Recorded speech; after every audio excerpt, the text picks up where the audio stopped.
Okay, so yes, students.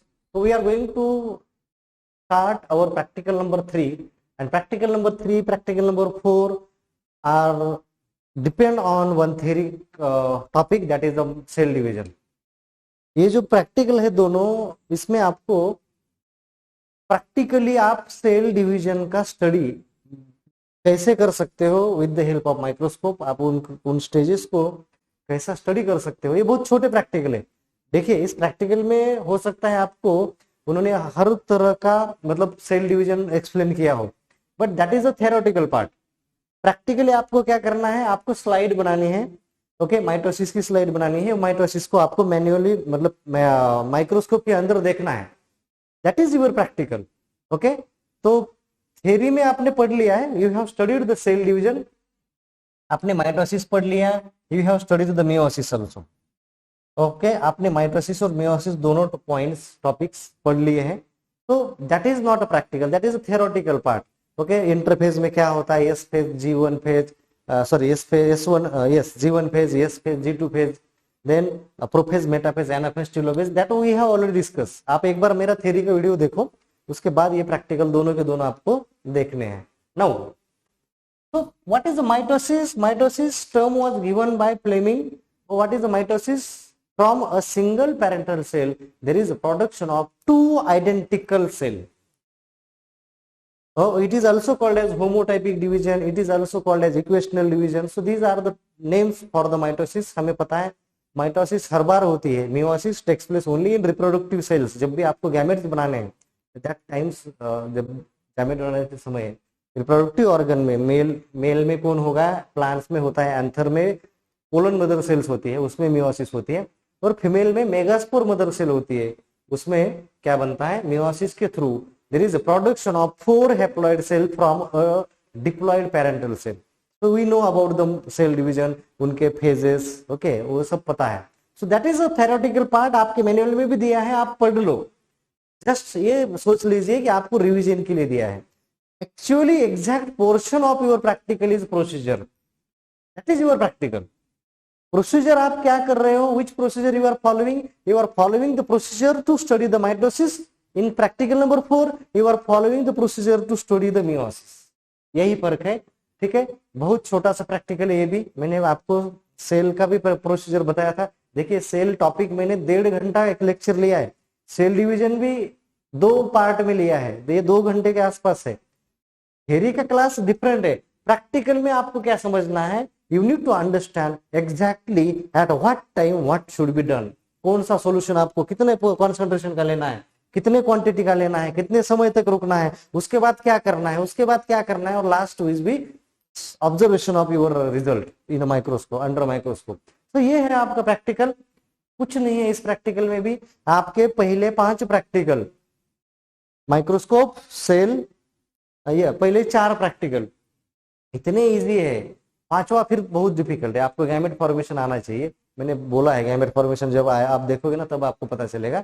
सो पहले 4 practical में कोई उतना डिफिकल्टी है नहीं। आउट ऑफ 16 आपके 4 तो ऐसी है, बाकी 12 प्रैक्टिकल में आपको प्रॉब्लम्स अच्छे से करने हैं। बिकॉज 30 to 35 मार्क्स से प्रॉब्लम्स आएंगे आपको। अगर टीचर तो सही में अच्छा एग्जाम कंडक्ट करना है, दे विल डेफिनेटली, हमें हमारे टाइम पे तो 40-40 मार्क्स के प्रॉब्लम आते थे। तो that should be asked. Okay, that is a correct method of the conduction of the exam of genetics. Now, mitosis में हम क्या करते हैं, माइटोसिस में हम जब हम माइटोसिस का स्टडी करना चाहते हैं, so what we are doing, we are taking the root tip of onion. हम ओनियन का रूट टिप लेते हैं। क्योंकि रूट टिप क्या होता है, रूट टिप में ग्रोइंग टिश्यूज होती है, मेरिस्टेमेटिक टिश्यूज होती है। ओके, तो ओनियन का रूट टिप लेते हैं। इजीली हम क्या करते हैं, ओनियन को हम 2-3 दिन पानी में रखते हैं। डेफिनेटली वहां पे 2-3 दिन के बाद क्या हो जाएगा, रूट्स आना शुरू हो जाएंगे।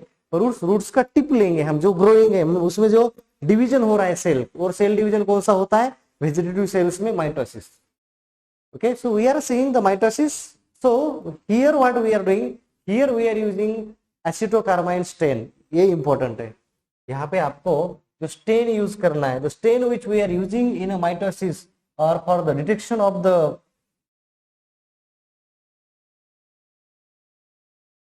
डिफरेंट फेजेस, वहां पे हमें क्रोमोसोम एग्जैक्टली डिवाइड कैसे हो रहा है स्टडी करने के लिए हम क्या करते हैं, we are using acetocarmine stain. So 1 gram carmine powder, we are getting it in powder form, dissolved in 45% boiling glacial acetic acid. Okay, जो 45% का बॉइलिंग ग्लाइसिलिक एसिड होगा, जिसमें क्या होगा 55% पानी होगा और 45% ग्लाइसिलिक एसिटिक एसिड होगा. उसके बाद उसको कूल करेंगे, मतलब हमने उसको डालना है, उसमें डालना है 1 ग्राम. ठीक है, this is cooled, filtered and stored in a dark bottle. उसको डार्क बॉटल में रखते हैं.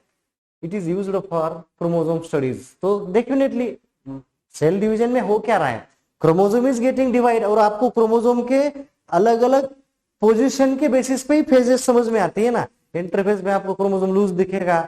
ठीक है, देखिए प्रोफेज में क्या होगा, मेटाफेज में क्या होगा, एनाफेज में क्या होगा, क्या हो रहा है, क्रोमोसोम की पोजीशन अलग अलग जगह दिख रही है, सेल अलग अलग हो रही है. तो what happens exactly, chromosome is getting divide.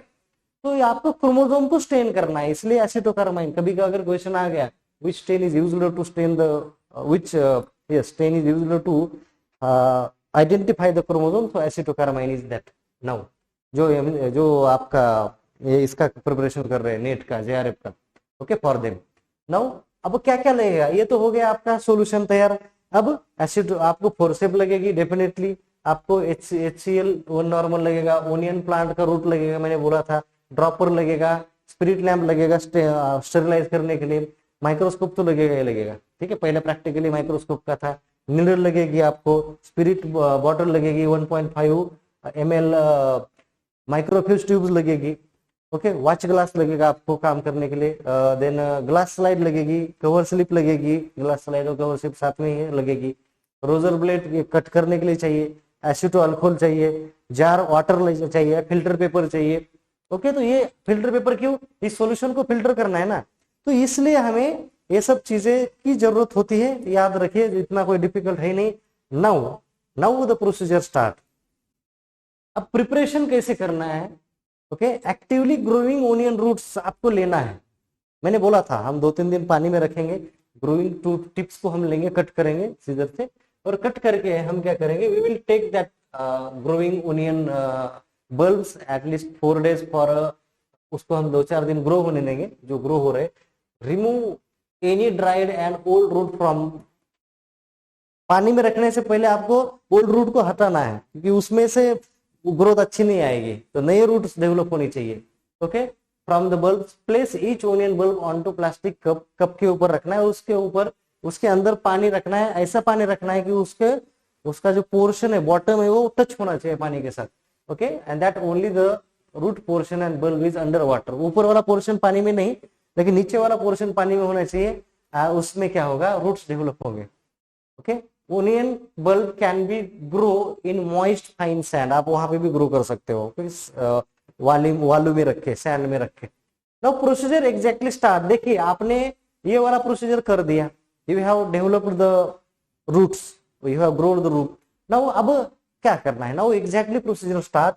Take the onion with newly sprout roots. अब आपने ये वाला प्रोसीजर कर लिया है, तो आपको जो स्प्राउटिंग रूट्स है वो लेना है. कट ऑफ सीजर से या आप नाइफ से क्या करोगे, या आप उसको ब्लेड या ये बोलते हैं स्केपल्स, उसके हेल्प से आप 2 to 3 सेंटीमीटर का फ्रेश ग्रोविंग टिप वाला रूट कट करके बाहर निकाल लोगे. Will separate it using the forceps. Transfer them into microfuge tube containing prepared fixative of aceto. उसमें फिर आपको क्या करना है, एसिटो आपने जो 1:3 ग्लाइसिलिक एसिटिक एसिड और इथेनॉल का प्रोपोर्शन बना है एट द 9 to 10 AM, सुबह की बात चल रही है. ओके, तो ये आपको ट्रांसफर करना है. Fix the root tips in the, उसके बाद वहां पे 24 आवर्स के लिए वहां पे रखना है. ठीक है, using a forcep take root, forcep take 1 root and place on to the clean glass slide. वहां पे आपने 24 आवर्स रख दिया, उसके बाद आपको क्लीन ग्लास स्लाइड के ऊपर लेना है. Using a drop place 1 drop of जो 10 नॉर्मल का HCl होता है on the root tip and 2 to 3 drops of acetocarmine stain. उसके बाद आपको एसिटोकार्बाइन स्टेन यूज करना है. उसके बाद आपको क्या करना है, warm it slightly on burner और ऑन स्पिरिट लैम्प। उसको स्लाइटली वार्म करना है, किसको, आपकी जो ये है क्या ग्लास लाइट्स को, ठीक है, spirit lamp. Care should be taken that stain is not dried up, आपको ओवर हीटिंग नहीं करनी है, ड्राइड अप नहीं करना है। Carefully blot the excess stain using a filter paper, आपको एक्सेस स्टेन फिल्टर पेपर से हटाना है। आपको बॉइल क्यों करना है, क्योंकि वो जो सेल है वो आपकी डार्कली स्टेन हो जाए इसलिए। Using a blade cut the comparatively dark stain, ज्यादा ही जहां स्टेन है रोका है उसको कट करके निकाल दो, लाइटली स्टेन वाला ही रखना है रूट का, क्योंकि 3 सेंटीमीटर है, 2-3 सेंटीमीटर है, उतना तो हमें चाहिए नहीं। Then retain it on the slide, slide के ऊपर फिर रखो। अब क्या करना है, after that put a drop of water on the root tip, उसके ऊपर पानी का एक ड्रॉप डाल दो डिस्टिल वाटर का। देन माउंट अ कवर, उसके ऊपर कवर स्लिप रखो निडल्स का यूज करके, ओके, एयर बबल नहीं आना चाहिए। और उसके बाद ऊपर से थोड़ा थोड़ा एक जो आपकी ये है यूजिंग निडल, निडल का जो ब्लंट एंड होता है, ओके, उससे आपको क्या करना है, थोड़ा थोड़ा मारना है। तो उसमें क्या होगा, रूट आपका ब्रेक हो जाएगा, okay. So that meristematic tissue of the root tip below the cover slip is properly squashed and spread on the, जो आपका जो स्लाइड है लेयर ऑफ द सेल्स, तो उसका क्या होगा, एक सेल का लेयर बन जाएगा। अंडरस्टूड, समझ में आ रहा है ना, इमेजिन करो। Now this prepared slide of onion root tip cell is now ready for the study and mitosis। अब उसमें क्या होगा, देखिए हर सेल का अलग अलग तरह का फेज दिखेगा आपको, कहीं में आपको इंटरफेज दिखेगा, कहीं में आपको प्रोफेज दिखेगा, कहीं पे आपको मेटाफेज दिखेगा। तो कैसे पता चलेगा मेटाफेज है, क्रोमोसोम अरेंज हो चुके इक्वेटोरियल प्लेट्स में, स्पिंडल फाइबर भी आपको दिखेंगे, जरूर दिखेंगे, okay. So place the slide under the compound microscope and observe the different stages of mitosis. Focus on the zone of cell division, मैं बोला जहां पे सेल एग्जैक्टली डिवाइड हो रही है वहां पे आप सेल डिवीजन पे फोकस करो। Then switch off the intermediate power, focus and switch to higher power, आप हायर पावर पे देखो, 40x पे देखो। Then select the zone of a cell division and locate stage of the cell cycle, उसमें आपको ये interface वो मिल सकता है, देखिए कोई भी मिल सकता है, वहां हजारों सेल है, तो हर सेल को एक ही फेज में आपको कैरियोकाइनेसिस होते हुए दिखेगी, साइटोकाइनेसिस दिखेगी, इंटरफेज दिखेगी, प्रोफेज, मेटाफेज, एनाफेज, टेलोफेज, तो इनमें से कुछ भी दिख सकता है। Then as you find a cell dividing cell, speculate about the stage of the division, देखना है आपको वो कौन सा डिवीजन है, प्रोफेज है कि मेटाफेज है कि इंटरफेज है कि एनाफेज है कि टेलोफेज है, whatever, okay. Read the following description, अब ये नीचे दिया गया इन्फॉर्मेशन पोडो बोल रहा है, हम यहाँ पे वो एक्सप्लेन नहीं करेंगे, ओके। आप वहां पे क्रोमोसोम देखो, न्यूक्लियस कैसे दिख रहा है देखो, न्यूक्लियोलस कैसे दिख रहा है देखो, these observation needs to be taken, okay. आपके स्पिंडल फाइबर दिखेंगे, ठीक है, तो ये सब चीजें हैं, एंड सेल दिखेगी आपको। तो ये है आपका practical number 3। It is a very simple, आप देख रहे होंगे 15 मिनट भी नहीं हुए, लेकिन देखिए फालतू का डिस्कशन करने की जरूरत नहीं, whatever things are important for your exam point of view, that is important. हमने सेल डिवीजन 2 लेक्चर में डिस्कस किया, आप जाओ थ्योरी वीडियो देखो, तो prepare theory video from that, time pass नहीं करना है, ओके। So thank you.